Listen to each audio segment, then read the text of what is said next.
Inageuka kama hujapata mshahara pole. Kama hujapata by first, itakuja 15th. Umia. My name is Fred Indimuli, karibu sana. Why 15th though? So even ndo nakuanga, they come in cycles of 2 weeks. Kuna wale watu ulipo after every 2 weeks, yes. All right. Fred is not going to mention this, but tumeambiwa we have to mention that it's Girlfriend's Day. No. There are no funny holidays today. It is 1st of August, yes. It's 1st of August and it's International Girlfriend's Day. At least do something. Hiyo mumejiongezea tu kusema ukweli. Ni kitu inakuanga. My name is Ann Odida, karibu sana. This is Morning Cafe. Ati girlfriend. Is there a boyfriend's day? There is. Leo tunaanza na traffic because we've realized there's a problem on Thika Road. And look at this entire stretch from Kasarani. There it is. Yes, this entire stretch from Kasarani all the way to KCA University. Sijui kama leo itakubali. Acha tuone. Yeah. Unaona haikubali. Yes, you see all this? All the way from TRM to KCA University, it's not moving. It's also affecting Outer Ring Road, those guys trying to join or trying to evade the traffic from Thika Road, joining Outer Ring Road, hoping to use Jogoo Road into town. So there's a lot of traffic there, and it's also extending beyond Kasarani. So hata wale wako Githurai. If you can avoid this, use Ruiru or the Eastern Bypass. You'll get to town faster because hapa kuna issue. If at all you're on Thika Road, please tell us what's happening there. We don't know what's happening between Kasarani and the KCA University. Other than that, we'll take a look at traffic situation later because wengi hawajamka, Thika Road tu ndo iko shida. Yes. So, all right. But a quick look at the dailies now. And leo ni kama mujakubaliana mambo mengi, but at least today for the very first time on the front pages of the Kenyan Daily, at least gazeti moja imekumbuka that it's Chan. The Star. The Weekend Star. Chan here at last. The Star. Upinzani kipimoni Taifa Leo. Maswala ya siasa pale. On the Daily Nation, teachers shocked over pay increase. The Standard, time to face justice. On the People Daily, still same theme as the Daily Nation, matters teachers. Ruto's 36 pieces of silver for teachers. Kuna mmoja aliongezewa 36 bob. Oh, wow. Nini nafanya hiyo education sector ni kama kuna kitu hapo. US fraudster Kibaki all I get nod for 106 billion shilling state deal. Business Daily. All right. So we'll be back to take a look at some of these discussions, although today is a youth perspective. There are more pressing matters to discuss with the youth. One, they are hoping to recall MPs. IBC Luambia, there's no proper law for that. Secondly, the new proposed laws by NACADA prohibiting sale and consumption of alcohol.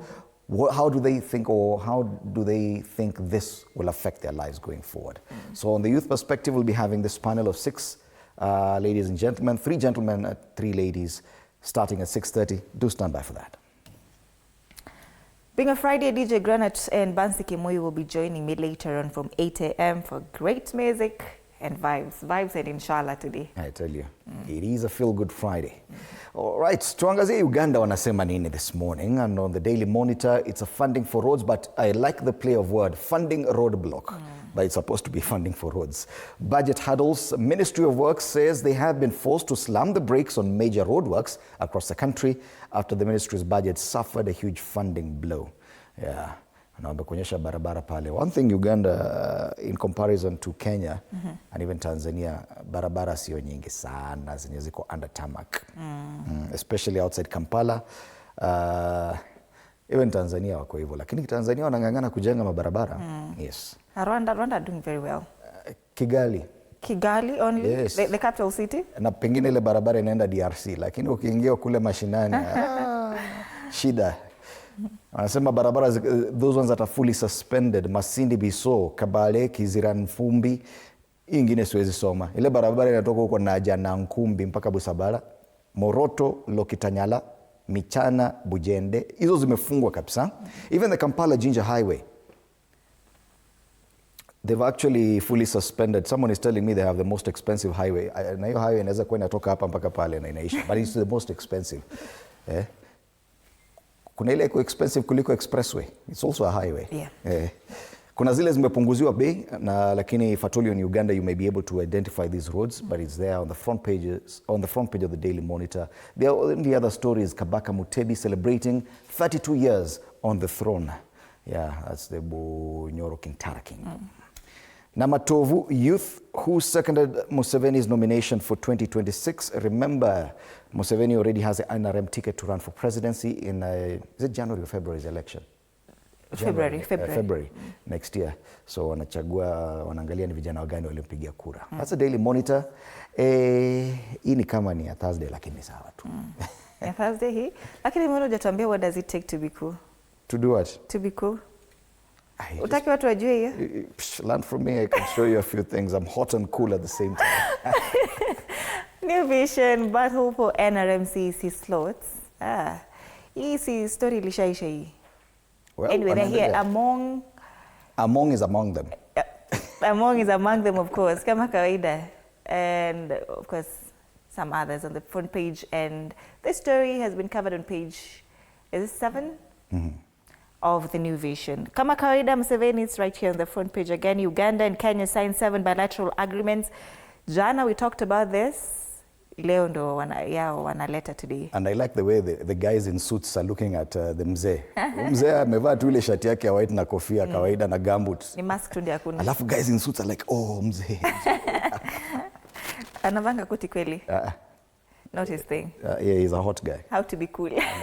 He's showing you how to be cool. Details of Finance Ministry releases and elections 2026. FDC fronts Mafabi for president.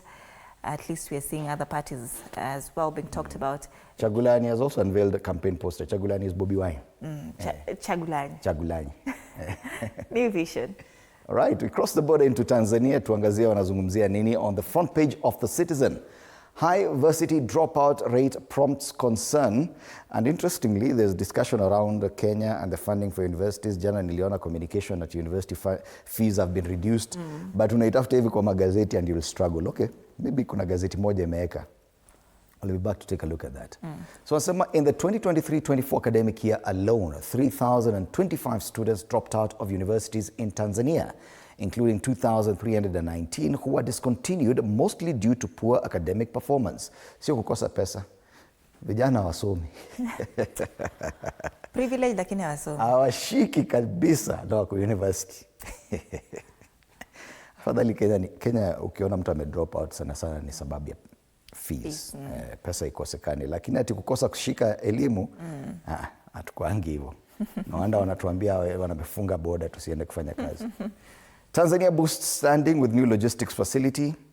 That was opened by Samia Suluhu Hassan. This is a picture of how she commissioned the Kuala International Logistics Center in Kibathi District, Coast Region, yesterday. Matters Tourism, TTB unveils major tourism campaign ahead of CHAN finals. Remember, if according to the ban in Tanzania on foreigners who are to work there, even tour guides, unafika boda unasimamisha gari unaambia washuke wa cross watabebwa na Watanzania. Nyinyi mrudi kwenu. So but with CHAN ni kama wanasema nyi concentrate na wale wamekuja kwenu. Hao wengine wa CHAN nao. Mineral value addition is set to bring $11.7 billion yearly to Tanzania. These are just some of the processes and stories given prominence on the front page. Matters elections, voter participation trends in Tanzania from 1958 to... All right, that's a Citizen. Tukisalia kule gazeti la Mwananchi, wajumbe ni balaa, wafyeka wabunge. Waangushwa kwenye ubunge, viti maalum, yumo Magige, Sungura na Lulida, hao ni watu. Sura mpya za chomoza, watiania wakutana na kero majimboni. Wajumbe ni balaa, wafyeka wabunge. Wajumbe ni? Wajumbe wa chama. Wabunge ni MPs. Wabunge ni MP. Wajumbe ni delegates. So party delegates wamefyeka MPs from getting tickets for CCM. All right. That story has been covered on page 4 and 5. Samia agiza bandari Kwala kumaliza kero ya foleni Dar. And other stories here. Aida Kenani awacharukia polisi Rukwa. Kule juu on the top strip, ijue historia ya uchaguzi wa Tanzania pale na masala ya CHAN bado siku moja tu. Kuna mtihani hapa, leo ni Friday, kuna mtihani hapa. Hawa ni marais wa Tanzania. Huyo nani? JPM Magufuli. Huyo. Sijui. Hebu tuambie. Huyo. Umwelewe huyu Jakaya Kikwete. Huyo. So you tell them, now teach the class. Benjamin Mkapa. Huyu. Ali Hassan Mwinyi. Huyu. Mwalimu Julius Nyerere. Good. Wewe unajua John Pombe Magufuli. You have to teach the class. Ukianza you continue, you finish the class. Unakumbusha pia Chan, only one day to go. Yeah. Kesho dimba linaanza. Lakini wengi hawajui wa marais. Kuanzia tu hapa. Hata mimi huyo vice president wa TZ simjui. So we'll be about to take a look at the local dailies in a short while. Tuangalie hali ya anga, alafu tutarejea tuangalie pia trafiki kama itakuwa imepungua. Songa. Panda. Tunaanza na wapi leo? Limuru. Kuna joto kuliko jana. Jana ilikuwa 9 degrees Celsius, leo 10 degrees. So it's a bit warmer in Limuru, if we may say so, by 1 degree. But it's a cloudy day, highs of 19 degrees. 19, I think kuna sehemu zingine hapa nchini ambayo 19 ndio ile wana feel sahi, but it's the hottest that Limuru will get today. A cloudy day, no chance of precipitation as well, 0.3 millimeters you hata feel. Deep into the Rift Valley. 12 degrees in Eldoret this morning, feels like it, a cloudy day, highs of 22 degrees. Precipitation, huko 3.5 millimeters, this is Eldoret. All right. Meru, kule kwa Kinantere. 14 degrees, it's also a chilly day there. Cloudy day, highs of 22 degrees. And umeona, Limuru highs of 19. Kule kwingine Eldoret highs of 22. Meru highs of 22 as well. So it's a chilly day across the country. Yes. In terms of precipitation, 1.2 millimeters, a bit lower than Eldoret, but yes, you can expect some drizzling in Meru as well. Tumeangalia Limuru, tumeangalia Siaya, Lake Victoria region. 18 degrees, feels like it, a cloudy day, highs of 28 degrees. Precipitation here, 0.9 millimeters. That is Siaya. 18 is more or less the highest that Limuru will feel today. What about the southern side of the country? In Mombasa, a bit warm, 22 degrees Celsius. As we speak, it's a cloudy morning. Most of the day will be cloudy as well. Highs of 27 degrees. A bit of rainfall there, 2.1 millimeters. And finally, in Nairobi. 14 degrees this morning, feels like it. A cloudy day, highs of 23 degrees. Precipitation in Nairobi, na kunanyesha sasa hivi 0.3 millimeters. So it's also a chilly day in Nairobi because kama jana ilikuwa a bit warmer, 24 degrees, 25, especially in the afternoon. 23 inamaanisha leo utakaa kama umevaa sweater. All right, let's come back and take a look at the traffic situation tuone kama anything has improved, especially on Thika Road. We had seen this whole stretch of red. Let's just see. Wow, it's getting worse. It appears it's getting worse. It has gone as far back as Githurai now. You can see this whole stretch of yellow from Githurai down past Committee Road, Kasarani there, and that stretch of red is not fading off anytime soon. Now, most people I think are avoiding that area. So ni kama wakifika hapa Outer Ring Road, lakini sio mbaya sana because now imepunguka from KCA University. It's just this section hapa karibu Garden City Mall. Something must have happened there. If at all you can let us know from wherever you are, give them our social media handles. Pale X, TV47 is KE, and you know, ni sasa Pangani interchange is clear. It's clear because now everyone from Thika Road has been held back huko. Kiambu Road, if at all you're using Kiambu Road to town, this is the best time to leave before wale watu wa Thika Road wafike. In fact, you won't even get to stop at Pangani interchange at all. Yeah. All right. Other areas, Jogoo Road kama kawaida pale Makadara, nothing out of the ordinary. Tumaini Estate pale Outer Ring Road, it's looking clear as well. I think hata traffic is a feel good Friday. Kangundo Road hawajaamka leo. Hata tusiangalia wale upande ule mwingine wa working from home. Sababu Friday, nani anaenda kazini Friday? Okay. Mimi na wewe. Let's take a look at the quote of the day.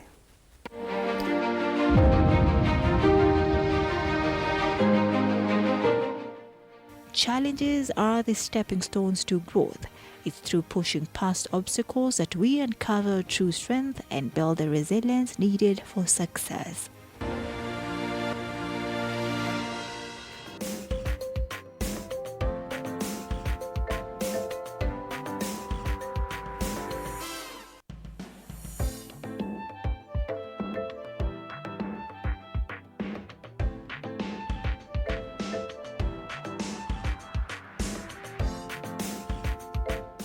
Saa ingine huwa tunapewa advice ingine mpaka unashangaa ati samaki haijui kwenda reverse.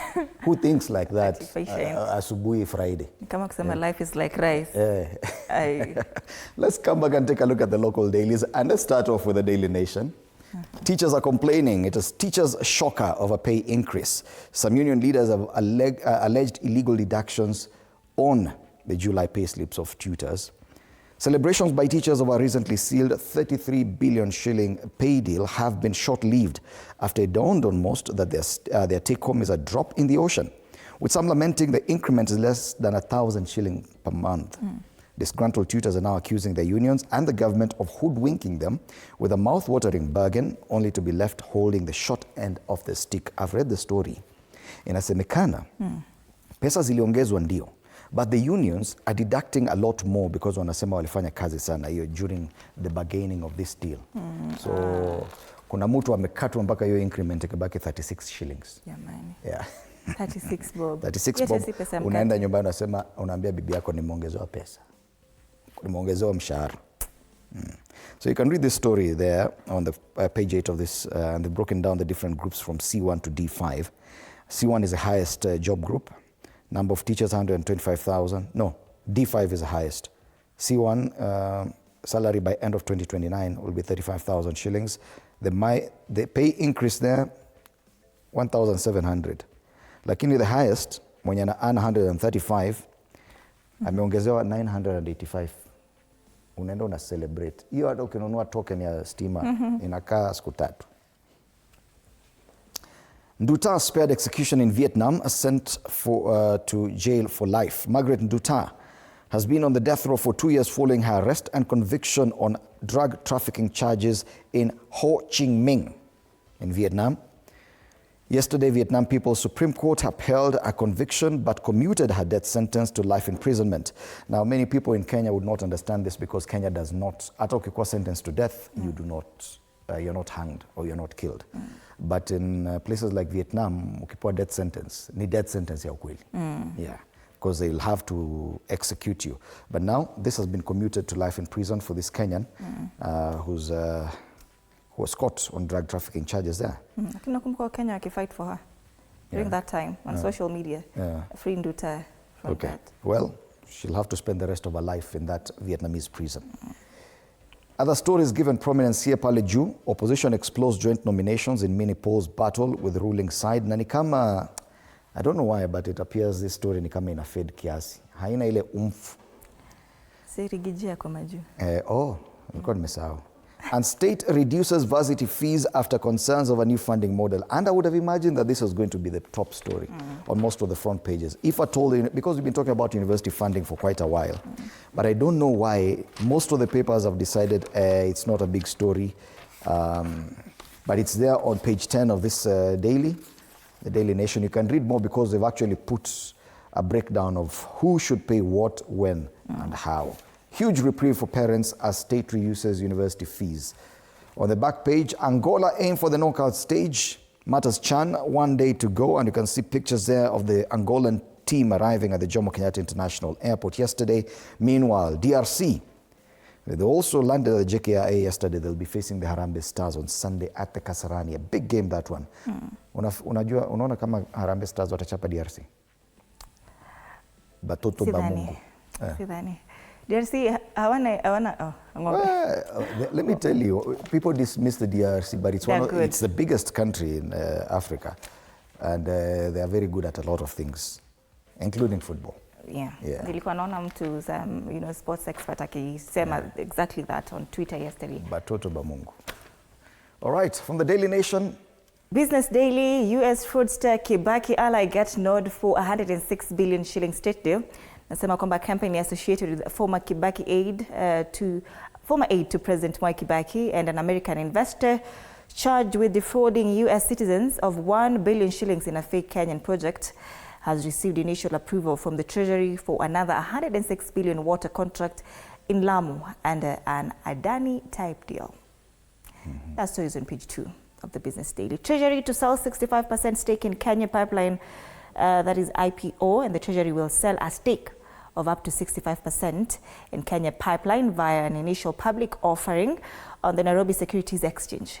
in the race to raise 149 billion shillings from the privatization of state enterprises.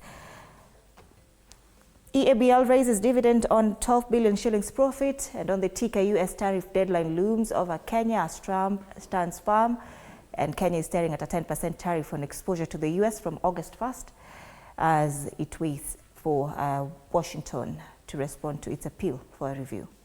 The Con posts 32% profit growth from hostels property. That's the Business Daily. Nikisema Acon si yule mwimbaji.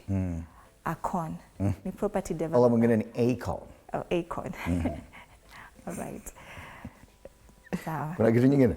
No. That's the Business Daily. Leo ni Friday, biashara si mengi.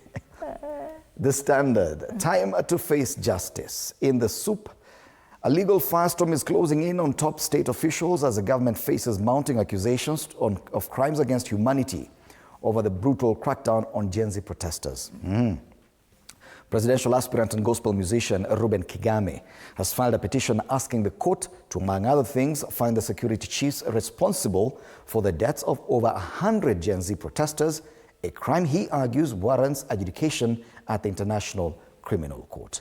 Yuko pale huyo Reuben Kigame anasema the country cannot turn a blind eye to the recent murders, torture and abductions of its citizens, exercising their rights to protest, as it goes against the very core values of the nation. Also featuring on the front page under that story, images there of Police IG Douglas Kanja, head of DCI Mohamed Amin, and of course the CS in charge of internal security or interior, Kipchumba Murkomen. They've also listed some of the civilians who lost their lives from Rex Kanyike all the way to Caroline Shiramba, 10 of them there on the front page. That story about university fees also features on the front page of the Standard. Who gains from new university fees edict? Who loses as well? Because according to this paper, they argue you could be telling students that, yeah, they will pay less, but we've also been complaining about universities running bankrupt. So how will they find themselves, if at all? Shida iko hapa. Remember, this is not a discussion about the funding model. This is about the fees payable by a student to a university. It may have been reduced, but the university model has not been reversed. Get the conversation right. So some of the government has lowered tuition fees for university students, but in doing so, has pushed the institutions already wallowing in 85 billion shillings debt into a deeper financial mess. Nasema ni kama Standard wametafuta to the negative angle straight. Meanwhile, still on universities, on the same page, page 4 of the Standard, UON, that's the University of Nairobi, to review hostel fees after students protest over high costs. Yes. Pale masuala mengine pale kule nyuma, teen sensation Odongo ready to light up Chana, and that's Matters Harambee Stars. He's 19 years of age. He's a striker. He's a striker for Shabana FC. He's one of the players on the Harambee Stars squad. Na kuna picha pale ya players from Angola and DR Congo arriving for Chan in Kenya. Yesterday, of course, once again, Kenya to face DRC on Sunday at the Kasarani. Hi, the Star Chan here. Umeenda Star? Ni sawa tu, tunaweza enda Star. Wacha tuende hapo. Tufuate, tuliambiwa samaki hairudi nyuma. Upinzani kipimoni. Kuna mgogoro kati ya vyama vya upinzani kuhusu uteuzi wa wagombeaji wa pamoja katika chaguzi ndogo zijazo. Upinzani unakabiliwa na hatari ya kushindwa katika chaguzi ndogo 23 zijazo. Umoja wa vyama hivyo kuhusu uchaguzi wa mwaka 2027 utatiwa kwenye mizani, na viongozi hao wa upinzani wako hapa. Kuna Dapke, Eugene Wamalwa, Jeremiah Kioni wa Jubilee, Martha Karua wa PLP, Rigathi Gachagua wa DCP na Kalonzo Musyoka wa Wiper. Pinzani kipimoni. Vidokezo, you want to say something? No. Vidokezo zaidi, wajawazito wasikandwe tumboni. Mazoea hayo ya jadi ni hatari, wataalamu wakishauri kina mama waende kliniki. Ndutaponea ila jela maisha, walimu walia nyongeza ya TSC ni ulimi tu. Kule juu, nafuu karo ya chuo kikuu ikipunguzwa, na serikali yatumia vyuo vikuu agizo vipunguze ada wanafunzi wakiripoti. Na pale masuala ya spoti, DRC wa hapa kufanya vita vyao Chan, watu wa Kenya tayari kufungua dimba dhidi ya Harambee Stars.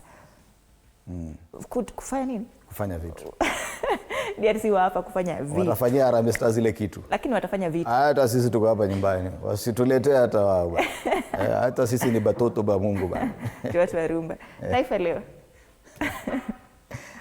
On the People Daily, they talk about teachers complaining here. Kuna mmoja wa Diwan alipata 36 shillings. Ruto's 36 pieces of silver for teachers. Yes. Pay increase per grade, Diwan alipata 36. Na Siwan akapata 996. Wameongezewa mshahara. Wanaenda hii weekend, wanaenda kugaragaza wakiwatch mpira na kuwachafua meza sababu wameongezewa mshahara 36 shillings. Unaona kama ile 64 the way we never let them rest. How gang is trapping foreigners using dating apps. Lakini kama wewe unaweza kuwa kwa dating app ukue trapped, ole wako. This is 2025. Lazima ukuwe umechangamka. Okay. That's the People Daily. Very brief. The Star, Chan here at last. I love this front page. The moment Kenyans have been waiting for is finally here, and we've been waiting for this at Asisi. As the historic football tournament kicks off this weekend with all eyes on Harambee Stars, and our players are right here, the front page. By the way, do you feel the excitement? Because we've been talking about Nakada, or recalling MPs, or Rigathi is a tribalist the whole week. But now, we forgot that Chan was there. Everyone else has had this on their front pages. Yeah. Yes, Sai ndio tumepata na We Can Star peke yake. Fresh, independent, different. Leo wameenda ni fresh. Congratulations to the Star. And different. Chan. Na tumeimba hiki to the whole week. Yes. Kutoka last week. It is a big tournament. It's a big deal. We are hosts. Yes, we are hosting a big tournament. Yeah. Na tumesahau. All right, there is a pull out there. Government slashes university fees. Okay, that is that story. Hakuna hiyo pull out that I'm talking Pull out about. ndio ile siasa pale. Siasa pull out. Practicality versus legality. That's the Star. Fresh, independent, different. Ukiona 60 shillings unapata, you can grab yourself a copy of this paper. Tuangazie karakacha sasa, the cartoons on the dailies today, and we start off with the one on the Daily Nation. Finally, someone captured this story about reduced university fees. Anasema kuna reduced university fee on education, lakini kuna milango mingi hapa. Na hapa kuna reduced capitation secondary education. So kule wame reduce capitation, hapa wame reduce fees. Yes. So in effect, and according to most papers, is that this means that even universities will not be able to fund themselves. So is it really a positive thing that the government has done? Okay, fine, people complained about the university funding model. There was also complaint about hiked university fees. Now that has been reduced, but the university funding model still remains. But what side effects or what counter effects will it have, especially on universities which are already struggling to fund their activities? That's a cartoon on the Daily Nation. Kama ile alma mater yangu. Jamani. Matters Chan, this is the Star. President Samia Suluhu and President William Ruto. Kenya and Tanzania, Group B. This is CCM hairuhusu jirani nchini. Ajira. They're doing a parallel between the Chan tournament and also the recent directive by Tanzania banning foreigners from working there. I really didn't say it. So are they, is this cartoonist suggesting that we'll be stopped from playing football in Tanzania? CCM hairuhusu ajira nchini. That is the Star. Okay. The Standard. And this is an interesting story. I think it's captured in one of the dailies. Baba yao finally got bail. But najua bail yake ilikuwa how much? 53 million shillings. What he had been told to pay as a fine or be jailed for 12 years. In fact, the fine was 52 point something million. But now his bail is 53 million shillings. He's finally paid it and now he's out as the case continues. Oh, wow. So he's caricatured here. Anapigia Sonko, anamwambia, hey brother Sonko, I have left it inside. Where do we beat party tonight? Tunapiga sherehe wapi leo? Asha left it. Meanwhile, 588 million shilling graft case still weighing him down. Court grants ex-governor 53 million bond as 53 chicken thieves remain in cells. That's the cartoon on the Standard. Oh my goodness. Finally, the People Daily, chungwa hapa, broad-based unity divided into two. Lakini kuna pale ODM mwenyewe natembea pale juu, lakini it's also cracking. The orange is split in two. Broad-based and bread-based. Broad-based unity, bread-based unity. That's the People Daily. This Feel Good Friday. We're having the youth perspective here. Just after the short break that's coming up, I will be having the 3 ladies and 3 gentlemen talking about what has affected the youth this past week and how they feel that things will change going forward. Do stand by for that. Later on, DJ Granat and Bansi Kimoyo will be joining me on the show for some good music. It's a Feel Good Friday. All right. Sijui kama director atatukubalia tuangalie traffic tuone kama Thika Road there's any improvement. You see now it's coming all the way from Githurai. Wendani. All the way from Githurai past Wendani Stage, Kamiti, Kasarani, all the way to the Garden City Mall, even beyond there, there's a lot of traffic. There must be an incident. Na sijui kama mnatuambia nini na happen Thika Road, because we need to know and inform other Kenyans as well. Meanwhile, the Pangani interchange is building up slowly, but guys coming from Kiambu Road will have a field day getting into town today. Jogoo Road building up slowly, other areas as well, nothing out of the ordinary. The only problem is on Thika Road this morning. And I'm trying to look at it. Maybe wamejibu ni sisi hatujakuwa keen kuwa pale kuangalia. But anyway, the traffic from 5 a.m. Thika Road. Interact with us on our socials, TV47 Kenya on Facebook and on YouTube, on X, TV47 News KE. My handle is at @Ann_Dida. The hashtag is Morning Cafe Feel Good Friday. My handle is at Fred Indimuli. See you after the break.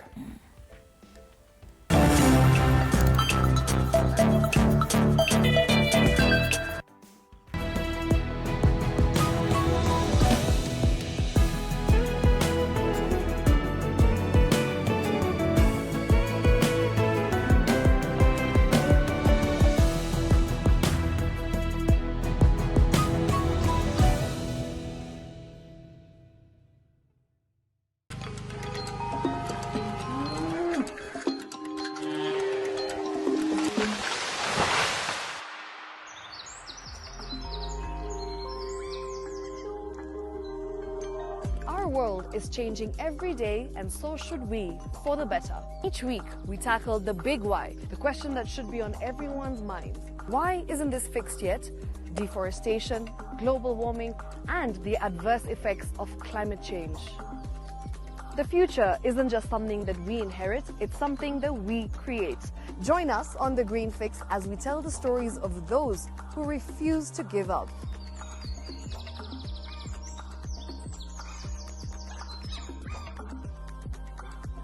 When it comes to fixing the planet, there is no time to waste.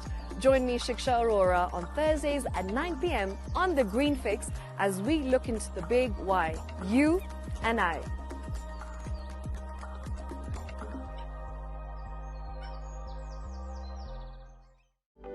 For comprehensive information and education on your health, Body Garage is here.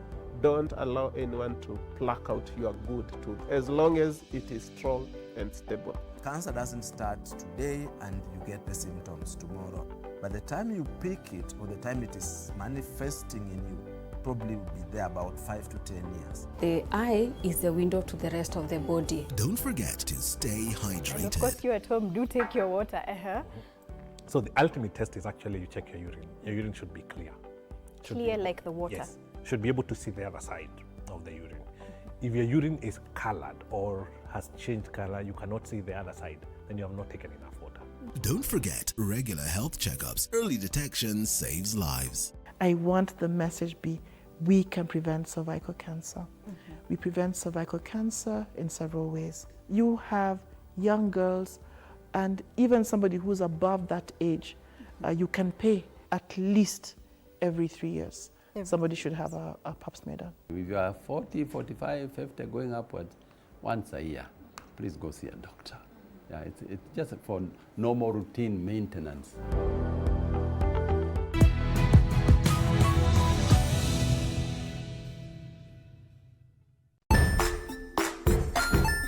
Hey there, friends. Welcome to Kids on the Block, where fun and imagination come alive. We dive into magical world filled with exciting adventures and awesome friends. What position were you in? I was number 2. What position were you? Number 1. He decided to cross the bridge by his house and look for food on the other side.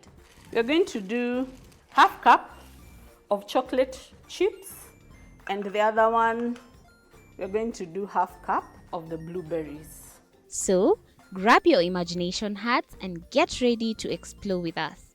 Join us every Saturday at 9 a.m. for new friends, amazing stories, and tons of laughter. Jiunge nasi tunapoangazia safari za viongozi bora.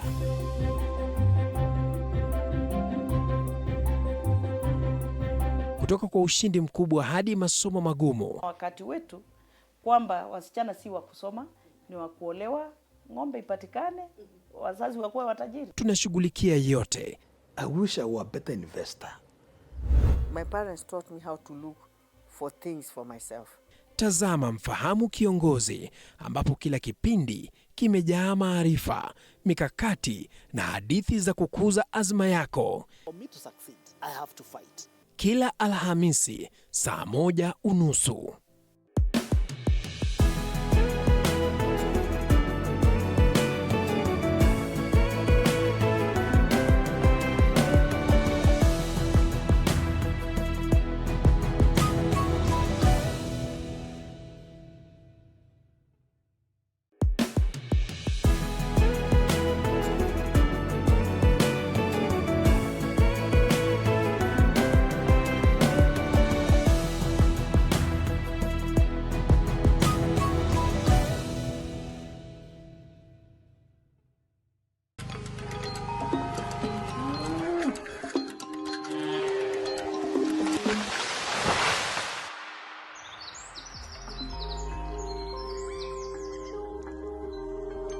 Our world is changing every day, and so should we, for the better. Each week, we tackle the big why, the question that should be on everyone's minds. Why isn't this fixed yet?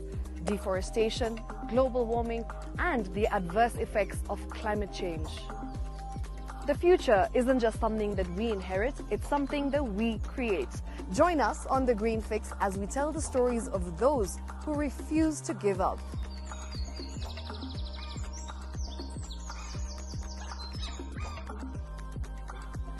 When it comes to fixing the planet, there is no time to waste.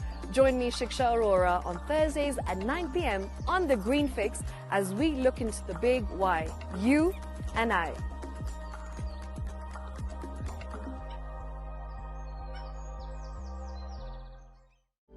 For comprehensive information and education on your health, Body Garage is here.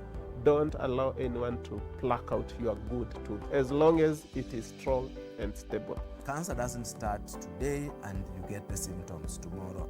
By the time you pick it or the time it is manifesting in you, probably will be there about 5 to 10 years. The eye is the window to the rest of the body. Don't forget to stay hydrated. And of course, you at home do take your water. So the ultimate test is actually you check your urine. Your urine should be clear. Clear like the water. Yes. Should be able to see the other side of the urine. If your urine is colored or has changed color, you cannot see the other side, then you have not taken enough water.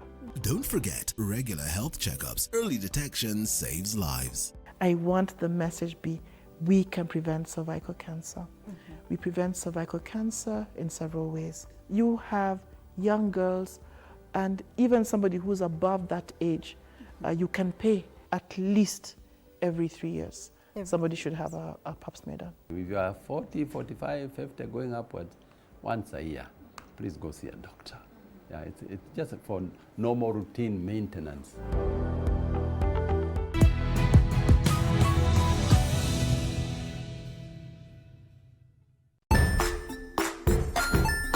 Hey there, friends. Welcome to Kids on the Block, where fun and imagination come alive. We dive into magical world filled with exciting adventures and awesome friends. What position were you in? I was number 2. What position were you? Number 1. He decided to cross the bridge by his house and look for food on the other side. We're going to do half cup of chocolate chips, and the other one, we're going to do half cup of the blueberries. So, grab your imagination hats and get ready to explore with us. Join us every Saturday at 9 a.m. for new friends, amazing stories, and tons of laughter. Jiunge nasi tunapoangazia safari za viongozi bora.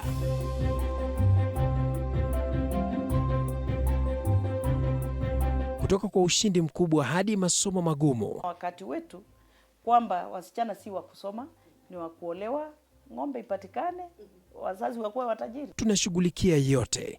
I wish I were a better investor. My parents taught me how to look for things for myself.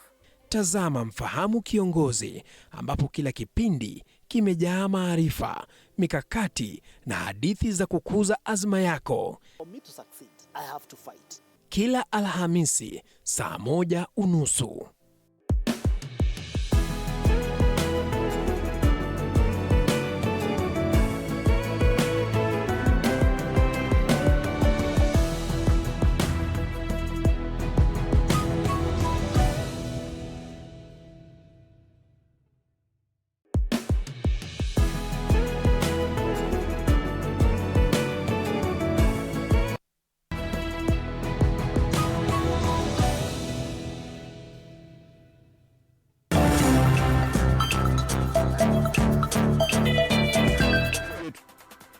Are you good? Niko salama na nimeambiwa nikusalamia sana na producer Mary Washuka. Mary Washuka. Yes. Msalimie sana, mregeshe salamu zangu. Tena kwa mpigo zaidi. Teachers shocker. Aha. Kwa Daily Nation. Sasa ukiangalia hii story, yes. I wish you had the People Daily. Gazeti ya People Daily inasema kuna mtu mwalimu aliongezewa, ndio aliongezewa mshahara. Yes. Lakini kwenda kuangalia kwa payslip. Yes. Anapata hiyo nyongeza ni shilingi 36. Na ulikuwa ushaambia bibi mimi sasa nimeongezewa mshahara kuanzia mwezi huu, niko na pesa mingi zaidi. All right. Alafu ukienda kuangalia kwa payslip hiyo nyongeza imekatwa, imefika 36 shillings. That's what you're taking home. That's as your increment. As your increment. Baada ya kukatwa. What is this kukatwa ambayo inafanyika? Maana nasikia kwamba pia Teachers Union wenyewe walikuwa wanakata hela fulani ya negotiations. Kuna Teachers Unions KUPPET na KNUT. Yes. Inasemekana sababu unajua kwa payslip wanakuandikia hiyo pesa imeenda wapi. Yes. Kuna ile imeandikwa KUPPET imechukua fedha kiasi fulani. Na inasemekana kwamba the unions are arguing katika hiyo mazungumzo na serikali. Yes. Walifanya kazi nyingi sana. Na hapo ndio fedha nyingi zimetumika. So kuna deductions mingi na nyingi zao zimeenda kwenye unions. So, na unakumbuka union ndio zinafaa kukutetea kupata mshahara zaidi. Yes. Alafu wao ndio wanachukua hiyo nyongeza. Hii kukatwa inakatwa 1 month ama itakuwa inakatwa for some time? Itakatwa kwa miezi kadhaa. Nafikiri itafika kama miezi 6 hivi. Ya kushughulikia hizo negotiations. Kwa hivyo hiyo 36 shillings nyongeza atakaa na hiyo 36 shillings for every month for about 6 months kabla apate nyongeza yake rasmi. Hizi union ni lazima. Ni lazima, you know it's compulsory if you, because wamekubali the unionizable. Once you're employed by TSC you belong to a union, either KUPPET ama KNUT. So lazima, hakuna kuepuka. All right. This weekend kuna maneno ya Chan. Hapo ndio mambo yote. Na naona the Star at least wamefanyia favor sana. Oh, yes. Watu wengi hawajui hata wachezaji wa Harambee Stars. Yes, wako pale kwenye ukurasa wa mbele wa gazeti la The Star this weekend. I love it. Hata kocha wa Harambee Stars Benny McCarthy yuko pale. Na ukiangalia wengi wao wachezaji wengi wao hawajulikani. It's true. Majina tu mimi naona wengine hapa ni watoto wadogo miaka 19. You know there was a time when wachezaji wa Harambee Stars walikuwa wanajulikana kina Dennis Soliech. Kuna wakati fulani majina yalikuwa yanajulikana Olunga, kina Mariga. Niko na wajua wote. Yes. Sasa hapa naona kuna mtu anaitwa Ben Stanley. Lakini mimi I'm excited, mimi nangoja Sunday nione DRC watatufanyia nini pale Kasarani. Yes. Lakini kuna pia striker wetu mmoja pale, kumbe ni ukweli kwamba hata kuwa yule Mohamed Bajaber. Inasemekana kwamba yeye alisign mkataba na Simba ile ya Tanzania na Simba wakamwambia aende kwa mazoezi mara moja kule Misri because Simba wanajiandaa kwa ajili ya season mpya. So akaenda Misri kwa mazoezi. Lakini huku Tanzania kwani wanatuonea namna gani? Unajua Tanzania hata wametufungia tusifanye kazi kwao. Bwana. Sasa wametuchukulia striker wetu mmoja. Striker kwa michezo maalum kama haya. Bwana. Bana wanakuja sana sasa. So utakuwa? Stadium? Nitajaribu nikuwe pale, lakini I'm sure it will be live on so many different stations. Yes. So Sunday Harambee Stars wana host DRC pale kwenye Kasarani Stadium. Na tickets zilinunuliwa nasikia even 1 week before the match zilikuwa zimeisha. Zilifunguliwa hivi kama zimeisha. 60,000 stadium. 60,000 tickets. Yes. Mimi kama kuna ile stadium nangoja kuona ni Talanta Stadium. Talanta Stadium, yes. The most expensive stadium I think hapa sasa. Itakaa namna gani? Itakaa namna gani? Itakwenda kaa vipi? At the moment, yeah, in the country. Yes. It's the most expensive. I think it's the most expensive right now. Wow. Yes. Hadithi nyingine na iko kwenye hiyo gazeti bado ukurasa wa 3. Yes. Baba yao finally yako nje. Oh yes. Amekaa huko ndani bana miezi zaidi ya kama 6 hivi. Yes. Sasa. Yes. Na ameachiliwa na bail ya 53 million shillings. Yes. Interestingly, if 53 million ni equivalent na ile fine alikuwa ameambiwa. Either ukae jela miaka 12 ndio ama ulipe fine ya 52 point something million shillings. Yes. Sasa bail yake ni 53 million shillings. Imebidi alipe ndio atoke. Lakini kesi inaendelea. Kesi inaendelea. Na kesi yake ambayo inahusu how much money? 588 million shillings. 588 million shillings. So ametoka na bail ya 53 million. So baba yao sasa yuko tao. Lakini kama angekuwa na hiyo pesa alipe tu hiyo fine, kesi inaisha, anaendelea. Kama angekuwa nayo. Lakini si amelipa sasa, kwa hiyo alikuwa nayo. In bail anatafuta pesa akapata. Akalipa 53 million which is more than 52 point something million yenye ilikuwa fine. So it means baba yao kuna mahali tu alikuwa na 53 million. Lakini amekubali akakaa ndani mpaka sasa bana. Hiyo 53 million for 6 months. Angelipa mapema bana, angekuwa nje akitafuta akifuatilia kesi. Ama alikuwa anafikiria kwamba kuna marafiki ambao watakam through labda. You never know. Sasa nikiondoka, kuna jana Ministry of Education walitoa new directive wakareduce varsity fees, university fees. Hiyo hadithi watu wengi hawajaielewa. Iko kwenye kurasa zile za ndani za magazeti. Wanasema kuna bei ya kwenda university imepunguzwa, lakini ni nani ata benefit? Wamesema medicine utalipa hii, Bachelor of Arts utalipa hii, nini utalipa hii, lakini kumbuka university hazina pesa tayari. So zikirudishiwa ile pesa ina charge students, wao wenyewe watatoa fedha wapi ya kufanya ile mambo yao ya university? Yes. Swali hapo. So lakini kuna nafuu kidogo. Kuna nafuu kwa mwanafunzi. Yes. Remember hapana, hii university funding model, ni university fees.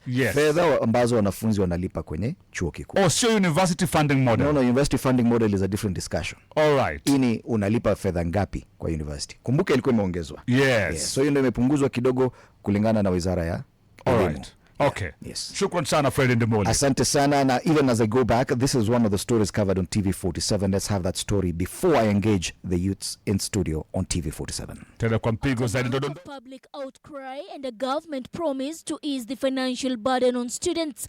A revised university fee structure has officially been proposed for implementation. With the move aimed at ensuring uninterrupted learning for students in institutions of higher education across the country. Only public universities? In a statement released on Wednesday, July 2025, Principal Secretary for Higher Education Beatrice Inyangala confirmed that the new fee structure will apply to all students enrolled in public universities. Under the revised structure, programs such as medicine, dentistry, veterinary medicine, and pharmacy will now cost between 12,343 shillings and 75,000 shillings per semester, depending on the specific course and institution. These, as Education Cabinet Secretary Migos Ogamba explained that the review was made possible through data gathered under the MTI program, adding that the government was able to assess parental income more accurately, reducing the margin of error in financial need assessments. We are able now to determine the income of the parents of the students to be as close as possible to the reality, so that the margin of error is reduced. They also rationalized the fees for the university programs, and that is a circular that you saw has come out, where the fees has been sufficiently reduced. Speaking on the same issue, Joseph Makilap, a member of the Parliamentary Education Committee, assured students and parents that the government has allocated sufficient funds for capitation. Those things that you hear that there is no capitation, there is a problem, I want to assure you that there are resources for all the cadre of capitation in our country.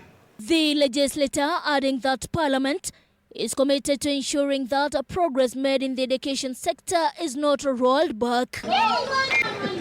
Chichi, Josephine, TV 47. Yes, indeed, relief for university students after the Ministry of Education released a circular directing universities beginning 1st of September to drastically reduce the fees. Medicine and preclinical, which is probably the most expensive, and this is for public universities, will be charging a minimum fees of 12,960 and a maximum fee of 51,840 per semester, meaning that in a year, the maximum fees charged for medicine will be 155,000 shillings. Definitely something significant. This is a discussion this morning, although the Standard notes that even though this will happen and it will be a relief for students, that universities which are already wallowing in 85 billion shilling debt will just be in deeper financial mess with this reduction in how much money they can charge the students. Today we're going to get the voice from the youth themselves who may be directly or indirectly affected by this relief. I have a panel of 5 young leaders, youth leaders in Kenya, beginning on my right here, Njeri Maina. Karibu sana Njeri. Behind Njeri we have Faith Matayen, who's a youth advocate. On the front here we have Joe Ndongo, youth leader from Nakuru. Karibu sana. Okay. Behind Joe, we do have Austin Wambingwa, National Youth Leader. And last but not least, Agogo Mkare, Digital Political Communication Strategist. It's a pleasure to have you in studio. A pleasure too. And I hope you've gone through the story because many people are confused and probably many would have expected this to be the big story on the front page. University fees finally slashed. Are you feeling that excitement for yourself or for your colleagues or younger siblings that university fees has finally gone down? And do you think this is enough? Njeri. Thank you, Fred. When actually I was looking at the front page to see the headlines, but I'm turning up to page 10 to get the story. So the university fee was increased back, I think, last year. And we have seen so many students dropping out because they couldn't afford the fee. I could say it's a good move that the fee has been reduced, but it's not enough because still the funding model has not been restructured. The old funding model served the students so well that they were able to sustain themselves, to pay the school fees and also for the upkeep. But now the fee has been reduced. What next? Do we have the funding model being restructured, or what is the government planning about the education sector in the country? Yes, and that's the argument by many people that the bigger discussion has been about the university funding model, not even the fees. The fees, yes, even if it's expensive, if with a proper funding model, probably more people would have been able to afford this. Joe, do you agree that probably the government, even in this communication, does not appear to be giving so much relief to many young Kenyans? The reason, first and foremost, that this news did not make it to the headlines is because it doesn't really amount to something. Because looking at it from our current economy and how things are going in our country, telling a student or a parent to pay an amount amounting to 150,000 for medicine, that is per year, is still a heavy burden. The right approach would be to restructure the funding model because it really lacks the gaps to identify which band one is supposed to, and the government should be looking at way to supplement, and even if it is okay to say that they are wrong and they go back to the funding model and restructure, it wouldn't hurt them. It's also, I see it that the government is trying to be popular with the students and their parents, of which that will fall on deaf ears because they still feel the pinch. Nothing is going to happen. Nothing is going to happen really, because looking at it, education is not all about tuition fee. It's about they have other expenses, transport, accommodation. Those are still going to affect them in one way or another. So this will not indeed help. It is just one of those populist gimmick. All right. So to say. Faith Matayan, this administration has been accused of creating problems, then coming later and saying they've solved them. The issue about fuel, that once they got into office, fuel prices were a bit lower, then they hiked significantly, then a few months later they come and say we've reduced. Their critics were saying the same thing about this reduction in university fees. Do you agree that this is a problem that this government created by itself? Yes, I'll say that this is something that I think we're used to as Kenyans. And so far, our government has become a savior in some way, creating problems, then coming up with solutions. And I think as youth, we are not buying that. And given the fact that we have a few months to elections, we feel that this model is not sustainable. It could be an end, a means to an end. So as youth, we have many questions that need to be answered. You feel that this is a campaign gimmick, that this Yes. is simply a search for popularity? Yes. All right. Yeah. Austin, do you agree with that? Yeah, of course. The place that we've reached as a nation, I think now, of course, this is a political mind game. And you can see that Mr. Ruto wants to now start strategizing for 2027. And that's why you see these problems they are pretending to be solving, they are the problems they are creating themselves. Like now, when you saw the CS saying the capitation will be reduced, you see a whole cabinet secretary cannot just come to the public and say something like that without being discussed behind maybe in those cabinet meetings or whatever. Then after now the public outcry, they now come and say the program will continue, this and that will continue, but that is just being done to now they've made people to cause that to complain. Now they come and say no, it will continue, so that you can now applaud them and say that they are doing something. But in real sense, there's nothing progressive that this government is doing. And so all this you are seeing is just a preparation for 2027, so that he can be re-elected. Because even when you look at the initial fee structures, the old funding model, these figures are slightly higher, but with a little amount. But you see, under the new funding model, the students are being given a loan, and that loan is coming in form of help, and also now part of it is being given as a scholarship or something. So you still have to repay for that money that they are funding your education for. Okay. Yeah, so there's nothing that, in fact, this is a con game. Yes, there's nothing that is being solved. Political communication strategist. Why this mistrust? Why? Because looking at a group of 4 or 5, and I'm not getting anyone who's siding with the government and actually applauding them for doing something that would be considered positive. Why is any such communication by the government met with a lot of mistrust? Well, thank you so much, Mr. Indimuli, and of course, to just have this session together with my panelists this morning. So first, if you look at I'll go by facts. If you look at page 4 of today's Standard newspaper, you'll realize that there are two sides of the coin here. There is that aspect of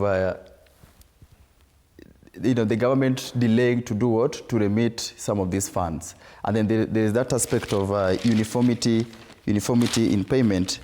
I know my friend Austin. Know him when talking, he would always want to to politicize, but then which is also good. But as he politicizes, it is always good, or maybe just advisable, to look at two sides of the story. If you look at there is a paragraph here that trades. The good news, however, is that the the cost reduction and fees review brings uniformity in the university fees paid across all public institutions. And this other end, however, there is a VC that have also been quoted saying that the problem is not even the old funding model, but then the problem is the real issue that the government failed to honor its funding promises. So when you look at when you try to look at them from two sides, then it will be easier for us to judge, or maybe to rush to say that is it a political promise, or maybe just as we put it, populist kind of politics, or. But there's also a challenge here because the universities have already been said to be going bankrupt. That the government owes the universities about 18 billion shillings in funding. All the universities collectively, 17 billion. 17 billion shillings in funding, thereabout. And one wonders, with a reduction on the fees for which universities are allowed to charge students, are we really resolving that problem, or are we making it worse? The problem now comes into the public institutions, because you see now, even as they promise and end up not delivering, then you see that's now the problem comes in. As we speak currently, public institutions are on their knees. Yes, we have stalled projects. We have delayed salary payments to university staffs. So if that alone cannot be if the government cannot honor that, then they should tell us how sure are they that they are going to honor some of these promises. Yeah, but when you look at it from the other angle, that everything else in terms of uniformity and before, when you look at something like medicine, it was way back costly, and it was based on the university, maybe the institution that you are in. But then now with the new funding model, or maybe with the new reviews, can tell you that now it will be kind of there will be that aspect of uniformity. Yeah. And Jelly, do you share in this disillusionment that's around the education sector? Because when we have discussions around reduced capitation for high schools and free primary, the government failing to even remit money for capitation to schools despite allocating it in the budget. Now discussions about the sustainability of universities in Kenya, that it appears more and more, while the discussion was around can students afford universities, now it's gone to can universities sustain themselves going forward. Do you share in this disillusionment that many people feel our education system going forward is just in a jumble? Yeah, because education sector is very vital in our country, and it has been made a sunroof affair. The other day I saw the president saying that there was a cross purpose between the CS to the treasury, CS education. Then even the president had to clarify everything, that we are not getting rid of this capitation from schools. We are not reducing the fee to the students, the one that they're supposed to give. But now, as a nation, as leaders, what are they portraying to the public? I mean, they're supposed to have a meeting. I bet even CS Treasury and CS Education, they were in Parliament the same time, but they're speaking two different languages. Then you wonder, where are we heading? Because education sector is slowly dying. Because many young people will not access education if we continue with the same pace that we are heading with. And it's becoming a privilege. It's no longer a need. It's not a basic need for a common mwananchi. So education sector should be given a privilege, not should be given a right, a priority, but it should not be taken as a privilege, because very many young people are in a state of disillusionment. Young people, maybe they have even graduated, but they are in a state of unemployment. There are those who are in the universities, but they are dropping out because they don't have the fees, the sustainability means, they don't have it. So education sector is slowly dying, and I don't know where we're heading as a country if our own people will not be equipped because education is the only thing that can give us accessibility to different things, and our viewpoints will always differ when we have the knowledge and the impact. So my take is education sector is bringing a lot of hopelessness to many young people, and the education sector is slowly being killed by the government because of this structure of building and deconstructing them. All right. And Article 53 of the Constitution, the rights of children, they talk about the right to a name and nationality from birth, and B, to free and compulsory basic education. Of course, there are other rights there, including nutrition and others. But do you feel that this administration, or the older generation probably, has let down a whole cross-section of Kenyan children? That while a few years back there are people who enjoyed education seamlessly, free primary education, more universities, now there's a generation that has come and they're finding problems everywhere, from primary education, secondary education to university. Matayan, do you feel let down by this? Yes, because I remember when I was in primary, I was in a public school, and we had constant supply of the food program. Like anytime we'll go to school, we'll have like the porridge at 10, and of course lunch. But at the moment, there's quite a difference, and I feel that education cannot be effective if the nutrition of the children is not taken care of. Kids cannot concentrate in class if their stomach is not attended to. So I feel let down, and I call out to the government that they need to do something about it. Yes, I'm ready to talk about doing something about it. Joe, if you were to advise the administration, and as far as education is concerned, just education, from university all the way down to to primary education, what would you wish, or what do you wish this government would have done different? Yes, it's something that the president said he does not want to touch, which is first the bursary given to the members of parliament. If the president can have the strength to just take the bursary from the MPs, consolidate it under one basket, he would have solved what Article 43 of the Constitution, which provides also for basic education, stands to cure. But he fears he will lose popularity, as he's also doing with the popularist gimmicks by adding, coming up with a funding model that does not work, then telling us he has reduced the prices, of which he knows what he has to do, but he's afraid. I don't know why he's afraid, and is the person who the buck stops at. Again, if you look at capitation, it is sad that the people who are termed as experts, that is the Treasury Cabinet Secretary John Mbadi, saying that they don't have the money. Yet they knew what he knew the budget that he was putting before Parliament and whether it could serve its purpose. But having passed the country's budget, that is the finance bill, which is now an act, and coming forth to say that they don't have the necessary capitation to fund the schools, that's a pity. Education is seen as the equalizer. Now, if they have taken it away, they have taken away the key that is seen to many as the key to success, of which that puts our country at a bad place, since we'll see maybe the repercussions will be maybe theft, because people are not studying, people are not engaged in making them sharp and making them maybe get something to do in future.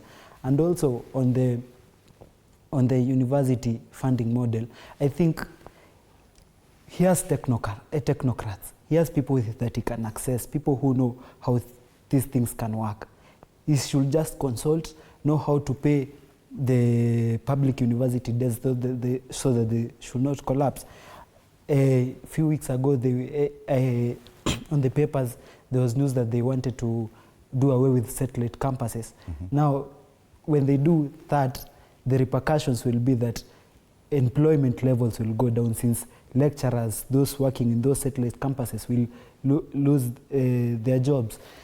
And again, they're supposed to come up with solutions, not put us in a predicament, in a worse place that we are. So the government is really failing us on this, and this is supposed to be among the country pillars that they should take care of, like an egg. They should, maybe they can overlook other ministries, other departments, but not the education, because the education is the epitome of the country. If we get good quality education, if everyone is educated, we are guaranteed of the nation moving forward. All right. Yes. Austin, I want you to have the final word on this, and seeing the fact that even the media has largely ignored this story. Fine, some highlights on the front pages, but it would appear even the media is like, what exactly are you communicating here? What do you wish the government could do different in as far as its communication in matters education?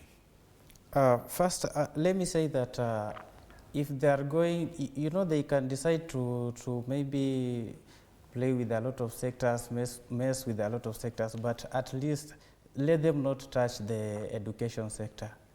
Because you see, here they are not only killing the dream of Mwai Kibaki, the late president who had a dream that every Kenyan should be educated. But here we are. They want to mess with it after they have enjoyed it. That's why you'll hear some of them while in universities, they used to enjoy those we call the booms, the whatever. They were not, I don't think they even pay for them, because I think they were just given to sustain them. But here they are scrapping them off. They want to make it really hard for a normal Kenyan to access education. And you see, even when they say that they have reduced the fees and so the government will be paying, that money is never released on time. And that's why the public universities are failing. You see reputable universities like the University of Nairobi. Every time you go to the newspapers, you find it's on the front page. It's falling down because of the debt. You see, if the government is not releasing the funds, then they'll have to take loans. And you see, those loans are continuously accumulating. And even the situation we had in took some months, which led to it closing on February 3rd this year. We saw that it was as a result of even the teachers were not being paid because the university is broke. So I feel like in all that they are trying to do, at least let them not touch the education sector. At least let them spare that. Right. This story has been highlighted on the front page of the Standard under the headline, "Who gains from new university's fees edict?" Because while parents have something to smile about, administrators rule the cats and warn that institutions might shut down in the long term. This is after a circular was issued yesterday by the Minister of Education, significantly slashing the fees payable to universities by learners of different programs, probably the highest, which is medicine preclinical.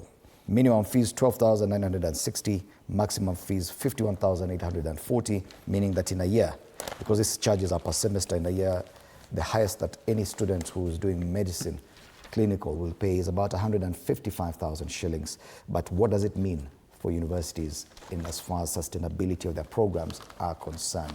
It is also there on the front page of the Daily Nation under the headline, "State reduces varsity fees after concerns over new funding model." But the discussion is not about the funding model. I want us to move to a different discussion, and there was a lot of uproar on Wednesday this week after NACADA released its National Policy on Alcohol, Drugs and Substance Abuse 2025. Among the proposals is to increase the minimum wage of alcohol consumption, minimum age rather, to 21 from 18.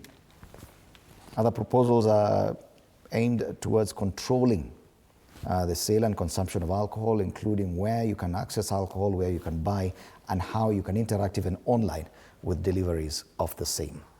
Now, there's a lot of criticism and there's been a lot of uproar from different stakeholders, including young people, on how this may affect them. It is part of the stories that we've covered here at TV47. Let's have it. After NACADA proposed laws aimed at curbing the rate of alcohol consumption in the country, players in the alcohol industry have come out guns blazing, expressing disapproval of almost all the proposed measures. When they're coming to licensed individuals and where families and friends are, then I think we are now violating the Constitution. And I can even, from where I sit, I can even say, let NACADA be disbanded. One of the most debated proposed law is the ban of selling alcohol at places frequented by children, with the sellers arguing that children visit the said places under parental supervision. Haitamake. Juu, sasa, wewe umeleta mtoi. Utakuja kukaa hivyo? Kuzikaa hivyo. Ni lazima. Na tena, hii biashara imeajiri watu kadhaa. Wataenda wapi?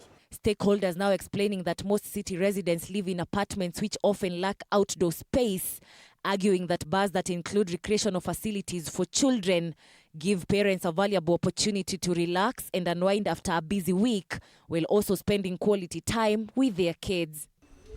Juu kama hapa Nairobi, sasa wengi wetu tunaishi hapa. Wengi wetu hatuna ushago.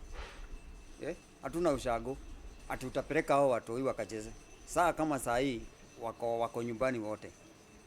Sasa wakiishi huko, sasa itakuwa stress. NACADA proposing to increase the legal drinking age from 18 to 21 years has also been met with a lot of resistance, with some arguing that it would be counterproductive.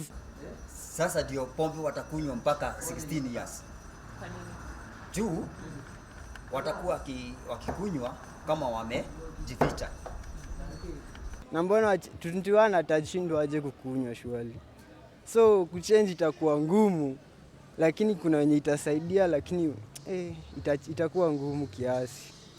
The age of attaining ID as a Kenyan citizen has not yet changed from 18 to 21. Players in the alcohol value chain now advising NACADA on alternative ways to curb the worrying alcohol consumption rate in the country. Kuna masaa ya kukunywa pombe. Bar kufunguliwa, kuna masaa ya kufunguliwa. They reduced the production from Kenya breweries. The alcohol industry now waits with bated breath to see if the proposals will be enforced. Muthoni Brenda for TV 47.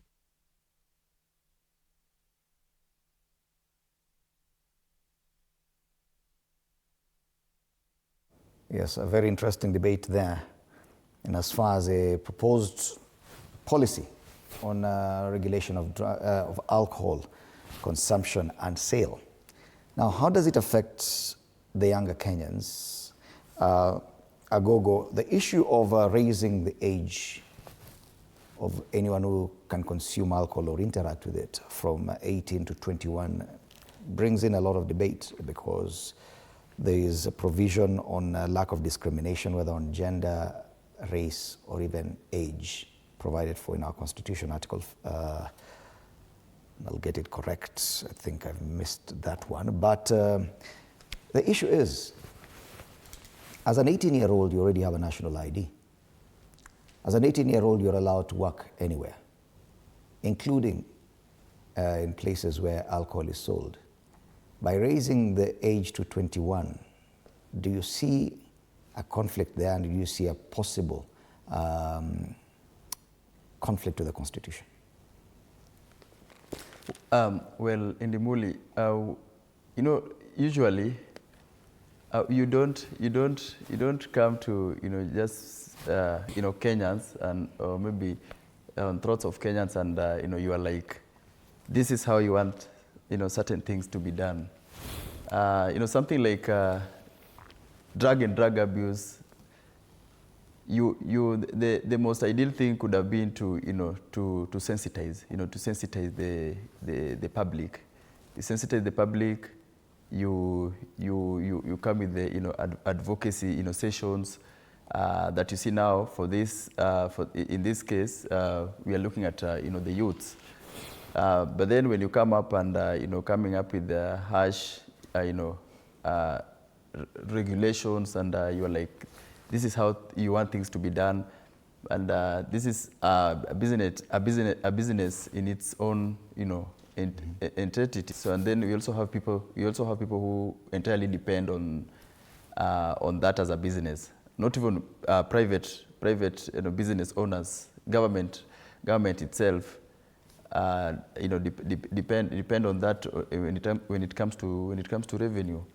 Recently, statistics that was shared by World Bank was like 90%, a country they make close to 90 billion from such businesses. So when you come up with harsh conditions and you're like, this is how you want things to be done, instead of just coming with a proper way, a proper channel of sensitizing the public, a proper channel of advocating for ways on how you want things to be done, so that the people who are affected, if you're talking of the age, cutting off the age, that will not change anything.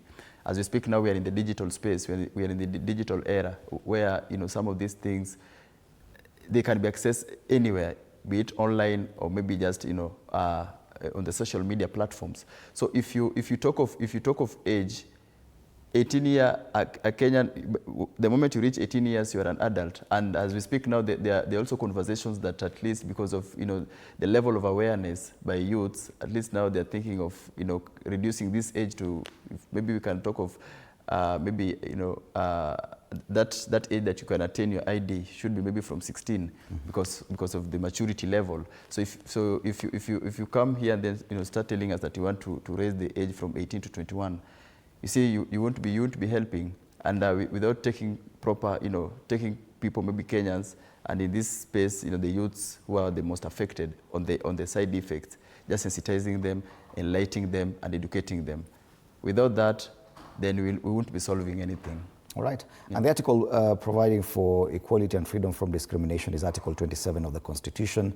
Part 4 of that talks about giving effect to the realization of the rights guaranteed under this article. The state shall take legislative and other measures, including affirmative action programs and policies designed to redress any disadvantage. I think the one I'm looking for is 4. Article 27, Section 4, the state shall not discriminate directly or indirectly against any person on any ground, including race, sex, pregnancy, marital status, health status, ethnic or social origin, color, age, disability, religion, conscience, belief, culture, dress, language, or birth. Yet NACADA, in its argument, argues that there's a lot of alcohol abuse, especially among the younger Kenyans. It could be due to unemployment or lack of opportunities, but do you agree that the intention is legitimate? No. Because with all the problems we have in Kenya, is regulation of alcohol the very utmost thing that we can prioritize in. The NACADA body is supposed to be controlling and not canceling opportunities, especially for young people, because the industry has employed quite a number of people there. And also it's very unconstitutional, because which law indicates that we are supposed to regulate this to 21 years. And I don't see the need, I don't see the urgency in it, because it's not because of unemployment. I mean, they're supposed to regulate. And this is closing businesses, by the way. And as he has said, that the sector generates the highest revenue. So as a country, we are going to go back or to go down, because the revenue generation will also be reduced. Mm-hmm. So what is the priority exactly? Because 18 years, you are an adult, you can be able to make your decision soberly. So why do you think you can tell me that as an adult, you're not supposed to take alcohol at 18 years, you wait until you're 21 years, now you can take alcohol? I don't see any sense in that. Diana, we trying to moralize something that is very practical. The fact that you are an adult and you have the right to determine how your life progresses. Do you feel like NACADA is trying to moralize on this issue? Yes, and I feel like they shouldn't really do that because you should allow people to make their life choices, and they could be legitimate, but their approach may not be the best. They need to find other ways to drive this because I feel like the more they're doing this, the more they're going to create a lot of defiance, a lot of dissent from the public. So why should they should actually focus on things like, why are people abusing drugs? Could it be unemployment, underemployment, and such? They need to work on that, find the root causes and deal with that, and even involve other stakeholders in this, because I saw a lot of uproar from the liquor traders, and they are employing a lot of people. And if you're going to drive these people out of business, the very youth are going to divert their attention and energy to other things that may not be productive. So yes. Right. Yeah. NACADA is very obviously concerned about a growing problem. That young Kenyans are abusing alcohol. They're probably drinking more than previous generations. I don't know if that's true.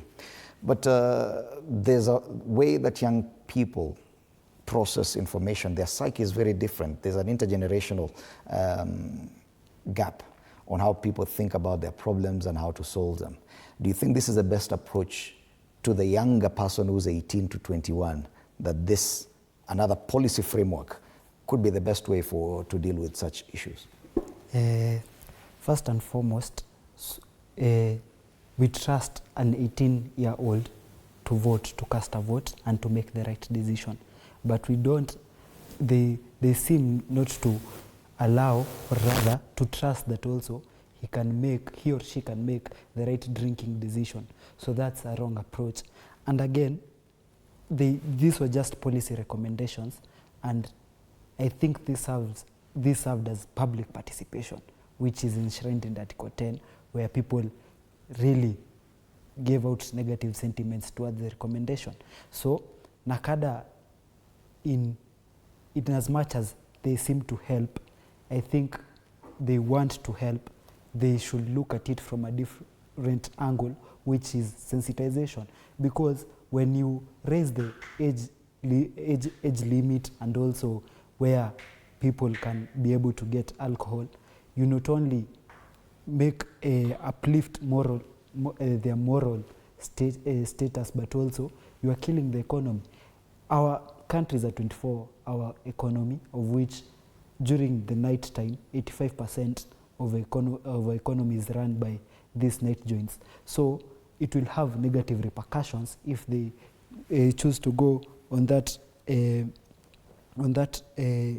road. And also, I think they should look at it from an angle where in high schools they sensitize these young adults on the negative effects and how to control them and what not to do and what to do, because they will still get them either way. Okay. You mentioned something about public participation, and the argument is that you've already come up with a policy. Yes. How come you did not involve the stakeholders in coming up with a policy? And now, fine, we're discussing things that you've already decided, not on a different proposal. Probably we would have wanted a higher age limit, 25. But now we are discussing 21 because you've already come up with that. Don't you think that that issue of public participation has already been overtaken by events? There's something we need to get clearly. Immediately, the news about their recommendations went online. NACADA released a statement that they were just recommendations. Mm-hmm. They have not yet been enacted into an act, or rather a bill to be discussed. So I think it serves the purpose of public participation in that it has not yet been implemented. It is just maybe, for a lack of a better word, their suggestion. Mm-hmm. And it having a negative impact, or rather negative results, should tell them to go to the drawing board. Maybe, as you have recommended, come now to us with real policies where they ask which age should we recommend. Do we feel that which age is fit for them to raise, and also on where alcohol is to be sold and to be gotten. Maybe even people want to start selling alcohol in shops like it is done in Tanzania. Mm-hmm. people will weigh the pros and cons. You can buy a beer from a kiosk in Tanzania. Yeah, even alcohol. Yes, maybe that's the way citizens wants to go. Then we'll see what comes out of it. Austin, do you feel that this is another instance where some of these agencies are talking down on Kenyans? Like, we are telling you what we need you to do, like a big brother sort of kind of relationship? So you see, we've been we've been seeing that people have been drinking alcohol. Even you'll find even a 15-year-old drinking alcohol. So and you see most of these people, like in their homes they have alcohol maybe in their fridge. So how are you going even to regulate that consumption? Yet like someone is in their house, they have all that freedom, and you see, drafting such laws without even public participation, it's like it's some sort of mockery of manipulation or misuse of the power you have. Because what do you mean you don't want to sell? You don't want alcohol to be sold in restaurants, and these are the places that we go there to relax. We go there to have a good time, you know. And so that will also be like you'll be killing the tourism sector, that the hospitality sector, it is being killed, and people are going to lose jobs. Like you see, Kenyans are living in very hard times. So you've struggled, you've maybe come up with with the alcohol business, whatsoever. And so now maybe, and by good luck, you've managed to create some job opportunities, something which our president has failed to do. So as Kenyans are trying to create job opportunities for others, then here comes another law saying that it should be regulated, and so it should not be sold to that age of people. It should not be sold in these places. You see, people are going to lose jobs. And so we are even affecting our economy. And I feel like the discussion here should not be regulating the age that one should consume alcohol, but it should be on the conversation should be on how we are going to improve the quality of that alcohol, so that we cannot pose health risks to our citizens. But you do appreciate that there's a real problem in as far as probably the consumption of alcohol, especially by the younger generation. How do you suggest we handle that if it's not through legislation and such policies?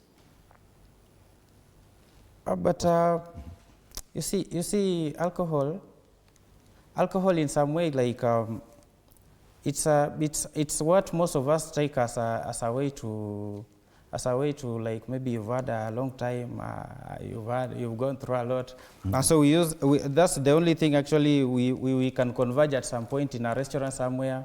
We want to at least have a good time, enjoy. But now I feel like these laws should just be, and Nakada, I feel like Nakada should be even disbanded. but there's a real problem, Agogo, that the consumption rates, and probably that's what, according to the intention, that's what they're trying to address, the abuse. Probably not as Austin would do, go to a restaurant and enjoy his 2 drinks and go home. There are other Kenyans who are abusing alcohol. Yes, and probably at a tender age, and probably this is what Nakada is trying to resolve. How else can we do it, if not through such legislation? Yeah, so Indimuli, from where I sit, I feel like the new policy, someone would ask who could be benefiting or maybe gaining from this new policy, because the new policy is strictly on 3 things: to silence, to monitor, and to ban. You see? So it's like the person, and who influences policy? Maybe if you can start from there. They're the politicians, they're the leaders. So if it's a policy that only focuses on 3 areas, to ban, to silence, and to monitor, and doesn't, it's like they're not concerned about, the key areas like, the public health aspect, the mental health aspect, the aspect of, creating awareness, and, the aspect of strengthening, some of these, institutions. Because If I know you'll agree to me that even during President during President Uhuru, maybe President Kibaki, we had adverse effects of of alcohol. It doesn't start. It is not something that has just started today. These are things that have been always there. But we are here. We've just woken up and we are like, this is how we want this thing to be done, and they are not concerned about targeting the institutions, because the youths, the teens, people get affected, as Austin puts it, from the household level. We have wines, we have whiskeys there. So if they're not keen on regulating it from that level, then we are missing a point. Yeah, right. And the big question would be, who is benefiting from this? But what about the problem that we have as a country? Okay, fine, forget about NACADA. That is their reasoning. But there's a real problem. You do agree, Jerry? How do we approach that problem? What would be the best way, if not through such government policy or through legislation on alcohol abuse? Okay, through regulation, sensitization, I think that one would work for the country, because maybe you can put some regulation and say from like the time of, is it Uhuru or Kibaki, people were not supposed to go to the bars, not until 5. The Mutudo laws? Yes. The Mutudo laws? Yes, that one. That one can be implemented, because you be active during the economic building hours, then go enjoy after 5. Then also sensitize these young people, go to schools. If a 15-year-old is now taking alcohol, go tell them about the implications, the health implications, their future. It doesn't depend on drugs. So I think NACADA is overdoing its role. It's supposed to be controlling and doing the sensitization. But now stopping and doing all these things, I don't think that it's a role. All right. Yeah. I'll give Matayan and Joe an opportunity to give us a solution to the problem as well. Let's start with you, Matayan. Away from NACADA, we've already agreed the problem. NACADA's approach is not the best. Okay, so there's only much that NACADA and the society can do. I feel like this problem can be best solved if parents are able to have a sit down with their children and just have a talk, just have a candid talk with their kids and have a heart-to-heart conversation. You see, because if you don't have that with your child, the society cannot do much. And even if the society tries to correct that kid, they may not really take that much. So I feel like the parents have so much say in this. Yeah. All right. Joe? It is true, first and foremost there, it is true what the body NACADA is saying, that there's abuse, a large percentage of Kenyans abuse alcohol. Not looking at the age brackets, but we should go first to what makes people take alcohol. There are two, from my perspective, there are two main things.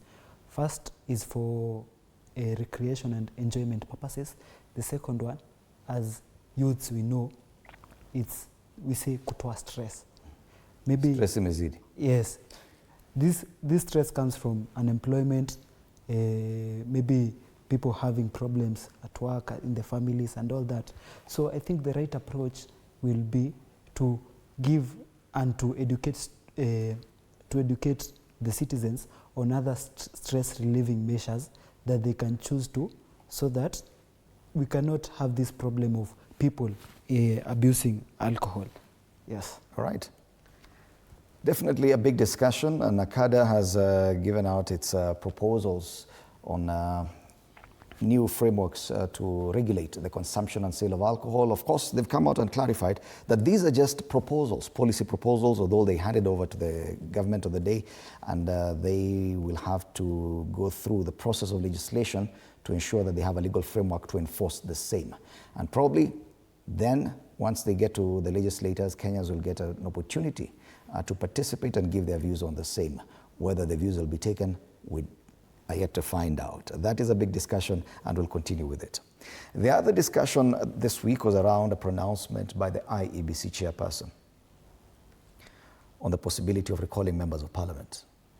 A recall I recall last year, at a time like this, immediately after the events of June 25 and getting into August and July, there was a lot of discussion about once the IBC comes into place, we will recall these members of parliament. There have been attempts, at least 4 or 5 in the past 1 month, to do the same. Then the IBC chairperson came out and said, unfortunately, this may not happen. This has been provided for in Article 104 of the Constitution, that the electorate under Articles 97 and 98 have the right to recall the Member of Parliament representing their constituency before the end of the term of the relevant House of Parliament. It is Section 2 that's now the problem, the part where it talks about Parliament shall enact legislation to provide for the grounds on which a member may be recalled and the procedure to be followed. The same parliamentarians who should be recalled are the same parliamentarians that the Constitution has given powers to give legislation on how they should be recalled. Do you think that this is one of the failures of this Constitution? That MPs may not just simply create a law that will send them home. And the Constitution provides for that, meaning that this is an exercise in futility, Austin, that it will never happen. Right now, the Kenyans, like the general public, is angry at the political class, and so when you find such a situation in the Constitution, then we have a big problem, because even the other day when we saw that there are some youths who decided to recall Esther Passaris, the Nairobi MP, a women rep, of course, but she's an MP. Mm-hmm. You see, the Kenyans are tired, and you see, most of us feel like this constitutional requirements, it's harassing us. You see, it's like preventing us from doing some things against the political class, because there's no way an MP will allow him or her like to be recalled, to lose that job. And as we are talking right now, the youths are angry, and we feel like this old generation, it really wants to oppress us, and that's why we feel like we should have even our own political vehicle, because we are making a lot of noise. But how are we going now to change the system? We now have to enter that system. And I think now the only ideal way to bring all this change, we'll have to contest in the 2027 general elections. Because if they don't want us to recall the MPs, what do you mean we can only recall MCS, as what was being stated? And now we feel like these youth leaders who are doing progressive things, the likes of Babu Owino, the likes of Edwin Sifuna, the likes of Caleb Amise, I feel like these leaders should come together, because we have seen even some of them are being harassed in their political parties. And it's because they are not dancing to the tune of maybe their political leaders. But don't you think on this issue of recall, they are jointly to blame, that MPs, in their wisdom, all of them, have failed to enact proper laws that can actually actuate this recall clause? Yeah, but you see, I feel like what happens here, of course, they cannot allow that to happen. But most of the time, you'll find that those people who maybe at times we praise that they are good leaders, they cannot enact such a thing, because, of course, you see, maybe you might have done something and people decide you are also going home. Mm-hmm. So that cannot happen. And so that's why I feel like now the youth should also now be part of that system, so that maybe if these leaders can come to senses, the leaders that like we've seen, they're doing good things, these leaders that are speaking the language of the people, these leaders that are doing development projects in their home areas, we've seen that most of the people who keep on praising their party leaders, let's say an example of Junet Mohamed, look at the situation in Suna East. The classrooms are in pathetic situations. Mm-hmm. The schools are not they are not built. But why will he be re-elected? Okay, I think he might be re-elected if the Gen Z will maybe decide to vote for him. But I feel that that guy should not be re-elected, because most of the time he is being re-elected because his work is to praise BAMBA and to praise ODM. And listening to you, you seem to suggest that electing younger leaders, probably from the Gen Z generation, that it would in some way resolve this issue of recalling MPs. Once younger Kenyans become members of the National Assembly or the Senate, do you think they will be better placed to actually legislate on this issue better to ensure that they themselves can be recalled? Do you think that can happen? Yes, of course that will happen. You see, as you can see, the young people, we are tribeless. And so you see now the issue of recalling most of the time, okay, some people will try to avoid it so that, because they know they will be affected. Isn't the problem probably, Agogo, an oversight in the part of the framers, on the part of the framers of this constitution? That while oversight, it is even possible to impeach a deputy president and a president. Now we've seen it can happen because it's a different institution impeaching a member of the executive. That we can impeach governors, we can recall MCAs, we can impeach deputy governors. But when it comes to members of the National Assembly, they are required to come up with laws that would allow their own recall. Don't you think that that is a problem? Yes. Personally, I think that's a problem. That's a legal, I'd say it's a legal gap. And from IBC, I think, IBC as a commission, they work within the perimeters of the constitution. So not unless some of those, acts have been maybe or those laws have been reviewed, then it will be a challenge. So for the legislatures, I'd say, being that they are the lawmakers, so could be when they are working on the 2010 constitution, they ended up coming with something that favors them. But those are areas that need to be reviewed. But then until then, it will be a bit challenge to recall them, or maybe to recall say Senate or maybe a women rep. So those are areas that really need to be worked through, and then before just ensuring that. It also speaks to the lack of understanding or comprehension of our laws and the provisions therein, especially when it comes to younger Kenyans. Last year, young people were lauded for having a better understanding of the budget-making process and issues like finance bill and the rest. But on this issue of recall, we've spent a whole year, people waiting for the IEBC to be formed, believing that they are going to recall their MPs, only to find that there are no proper legislative frameworks that can allow for that. Does it talk? Probably there should have been a push to review the laws even as you waited for the IEBC. Don't you think that that shows and exposes a gap in understanding of our provisions in the law? Yes, there is a gap because young people, they're quite knowledgeable, but still maybe the perception was if you can impeach an executive, it will be possible to impeach a member of parliament. So I don't know, there is a gap because it is not clear, yes, but this law is supposed to be there because you cannot safeguard yourself. You are a public servant. So if you are incapacitated, you're supposed to get out of the office. So this law is supposed to be passed, and they're supposed to give proper guidelines because we will continue recycling the same problems, because if you don't impeach this person, the person will come back, smile at you, pause, and give out handouts the same way they do, and then go back to the same parliament. The same cycle goes on. So I think they're supposed to come up with a good and a proper way of impeaching themselves, yes.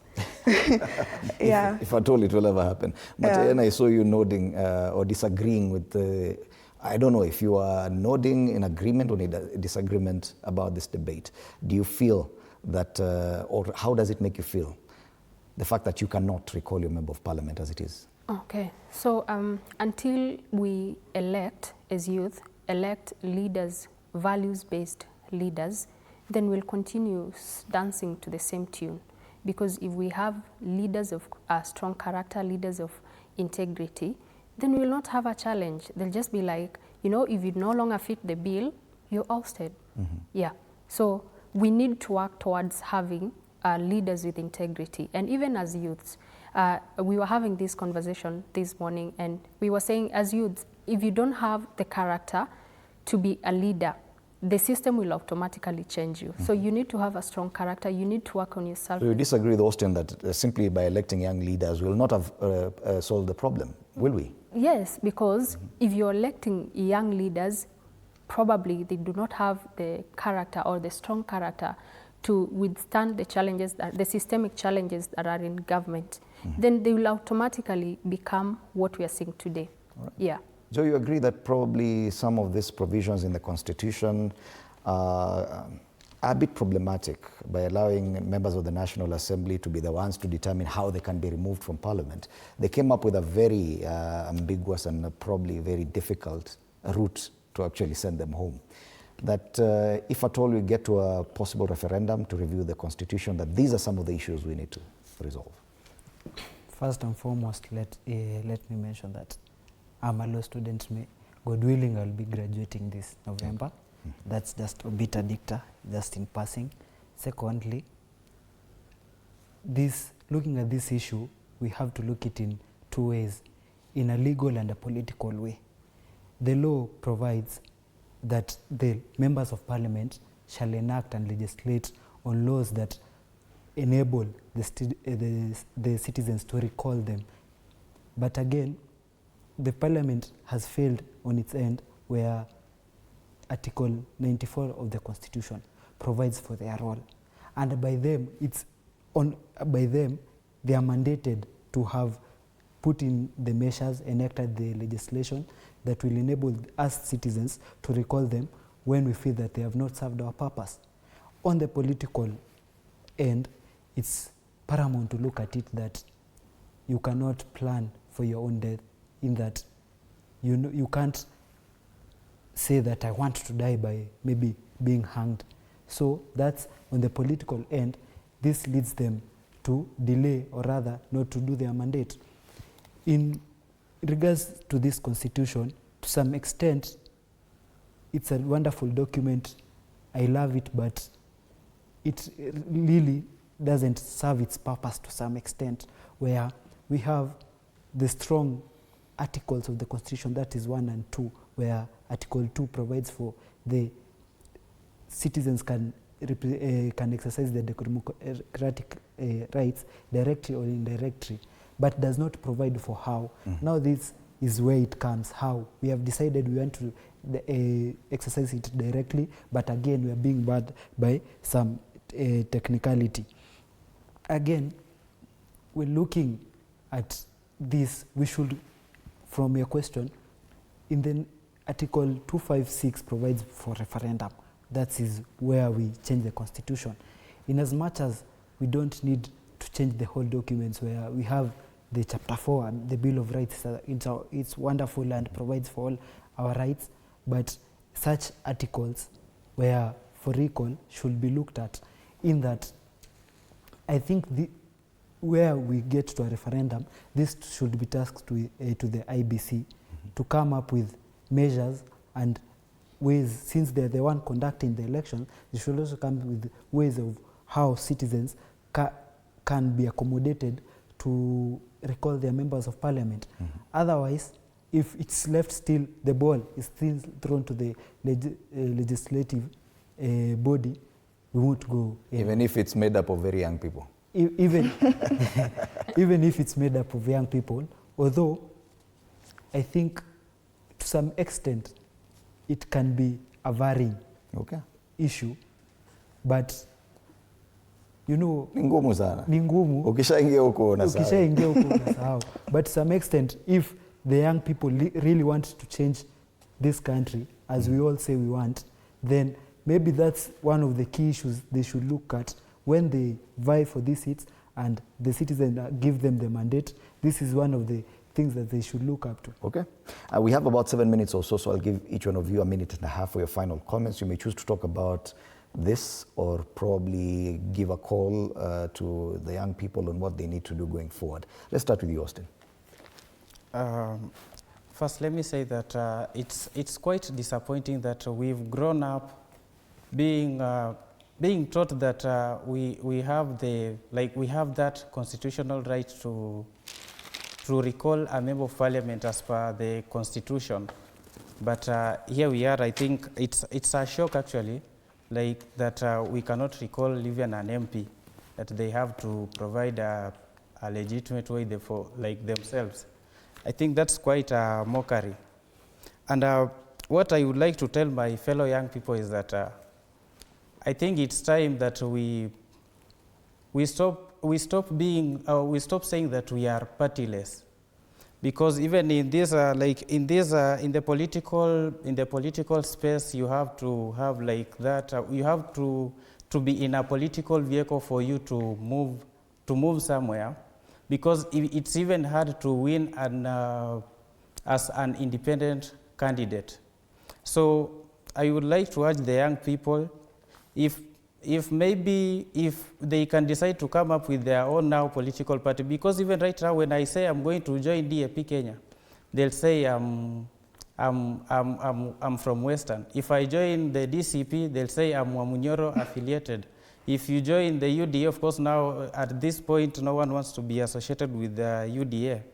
So I feel like, as I was saying earlier, that I feel like these youthful MPs, these youthful leaders who are doing wonderful things for this country, they should come together, even move from those parties that are strongly held into tribal politics, and now come together, who hold the hands of the youths and form a political party that will help the youth to even contest in the upcoming elections, so that we can throw that narrative of tribal politics away. Okay, thank you. Austin, Agogo, you go next. Yes, so if I was to go quickly, based on what Austin have said, you see, as youths, we like, appearing, to be formless, I'd say, in the aspect of, being partyless, being tribeless, and being leaderless. That is not bad. But then looking at the political formation and how our politics are designed, one can only be, elected when you are within a political, party, or maybe within a political structure. It becomes so easier, because through that is the only place that you can, easily agitate. You can easily, ensure that your policies, or maybe just your interests, have been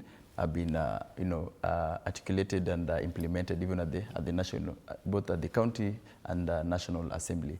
So we really need to look to look into that, and then so that as we soldier on, we speak, one voice, because you see now as the wave and the organic wave of the Gen Zs and the youth's uproar has been, diluted, or rather watered, by the political elites, the political class. So we need to speak one voice as a youth. We really need to walk one path, and we need to consult so widely. Yeah, because it's just a year before going to the next election. All right. Yeah. Thank you for that. And Jerry, parting shot. Yeah. So my call is to the system and the government, that the systems before them must work for us, because we cannot be anticipating for elections, whereas our health sector is dying, our education sector is no longer working, and many other sectors in the economy. So before the elections, what do we do now so that we survive to 2027? So the government should implement its mandate, because if they were doing their roles, we wouldn't be so angry as a nation.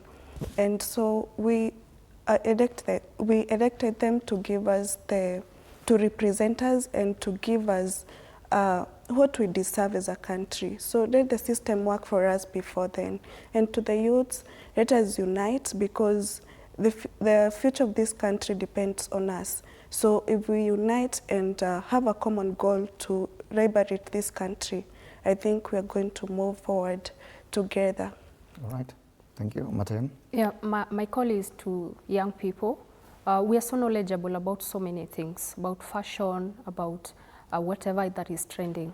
but not so much about the legal documents that should help us challenge the systemic matters that are affecting us. So to the youth, let's familiarize ourselves with these documents so that we can be able to challenge the system and be able to bring out the change that we want to see in the society.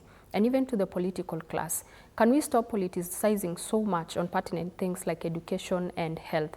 Let's politicize about every other thing, but not on health and education. Right. Yeah, we can do better. All right. Yeah. Definitely we can do better. Joe, wrap it up for us. Yes, so yesterday I heard the news about the funding model, the fee reduction from my friend. And what came to my mind was saying that when a fly becomes serious, it will start producing honey. And again, now going to look at it, I just saw it was just mere politics. Hesabu ya kuweka ukitoa. So the government should become serious, do its work. If it does its work, it will get its mandate again from the people. But now, if they continue with these gimmicks, these jokes that they are doing, every day it's all about politics, nothing policy, just politics. We won't go anywhere. My second appeal is to the youth of this Republic of Kenya, where we want to change the leaders, but we are not standing, or rather, we are not offering ourselves to those positions. If we still vote for the same candidates, it's just a cycle. We are just going on with the cycle. But if the youths come up and rise and go for those gubernatorial positions, if they meet the requirements, parliamentary positions, even the MCA, will be able to change how we think things go. And also, politics, you cannot come with chess rules in a rugby match. We need a political vehicle. We need to play the political game in order to come up on top. We cannot, each time we are just cancelling each other, saying, oh, we don't want a party. That's not how we'll get these seats. This system is designed for politicians, and we have to play the political game and outsmart them, since we have the brain, so that we can come up on top. That's my part. Thank you so much. Joe Ndongo, youth leader Nakuru. Njeri Maina, also a youth leader. Faith Matayen, youth advocate. Austin Wambingwa, national youth leader. And Agogo Makare was a digital political communication strategist. Today on The Youth Perspective, thank you very much for your time at TV47 and for sharing your opinions on what we discussed. Issues affecting the youth in Kenya, the reduction in university fees, what does it mean for Kenyans and for the universities? The outrage with regard to the proposed policy on regulation of alcohol use and consumption by NACADA, as well as a failure of our laws in actualizing the recall clause of MPs that's provided for in the Constitution. These are just some of the discussions we've had today. And Asanteni Sana. Other headlines on the front pages: time to face justice on the front page of the Standard. Chan here at last. Mwende mkawatch game this weekend. And teachers shocker of a pay increase on the front page of the Daily Nation. These are just some of the dailies and headlines as we get into the weekend. Speaking about the weekend, it is a feel-good Friday right here at Morning Cafe. DJ Granite is ready to take you towards that weekend. My name is Fred Indimuli. Enjoy your weekend.